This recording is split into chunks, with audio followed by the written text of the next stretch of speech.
Hello guys, कैसे हैं आप सब। आशा करता हूँ अच्छे होंगे। तो आप मेरे हाथ में ये देख ही रहे हैं, आज हम लगाने वाले हैं फास्टनर। तो मोस्टली ये फ़ैन के लिए यूज़ होता है और हम जो है क्लॉथ हैंगल के लिए यूज़ करेंगे इस फास्टनर को। तो फास्टनर कैसे लगता है वो मैं आपको बताने वाला हूँ आज, इसके सेफ्टी पॉइंट। क्योंकि आपने गलत तरीके से लगा दिया तो क्या होगा, फास्टनर निकल जाएगा तो आपका फ़ैन भी गिर सकता है। तो ये जो फास्टनर है 8 mm का फास्टनर है इसके लिए हम जो बिट लेंगे वो 12 mm की लेंगे। ठीक है, तो 4 mm एक्स्ट्रा लेते हैं मोस्टली। तो ये फास्टनर कैसे लगते हैं, कैसे होल्ड करना है, कैसे इसको टाइट करना है, वो सारे पॉइंट मैं आपको सामने बताने वाला हूँ। तो बने रहिए मेरे साथ इस वीडियो में। ठीक है भाई साहब, मेरे पास एक ये हैमर आप देखिए। तो अभी क्या करेंगे, हम फास्टनर के अकॉर्डिंग हम बिट पे एक निशान लगा लेंगे जितना हमारा फास्टनर जाना है अंदर। ठीक है, इस तो ये जो है ठीक है, इस तरीके से नाप के एक निशान लगाना है। या तो टेप हो आपके पास तो टेप से लगा लीजिए, मेरे पास टेप नहीं है तो मैं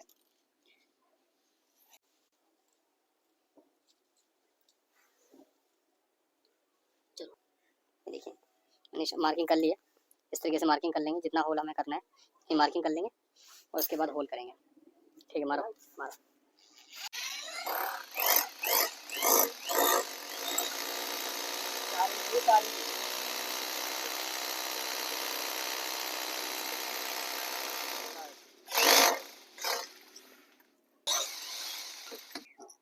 तो इसमें जो फास्टनर है वो इस तरीके से लगाएंगे हम, ना ज़्यादा टाइट हो और ना ज़्यादा लूज हो। ज़्यादा लूज होगा तो फास्टनर खिंच जाएगा, और टाइट इसलिए होना चाहिए, ठोक के जाना चाहिए। टाइट रहेगा ठोक के जाएगा तो प्रेस फिट रहेगा। तो अभी क्या करते हैं, हम इसको ठोक के और उसके बाद हम आपको हैमर से ठोक के दिखाता हूँ कैसे लगेगा इसको कंप्लीट ना। तो होल मेरा कंप्लीट हो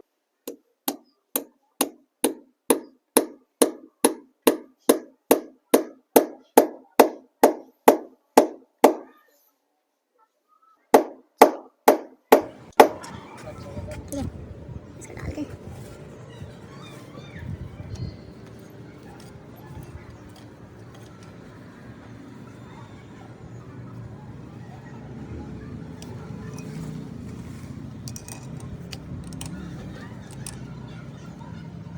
हो गया, हुआ स्टॉप कर दो।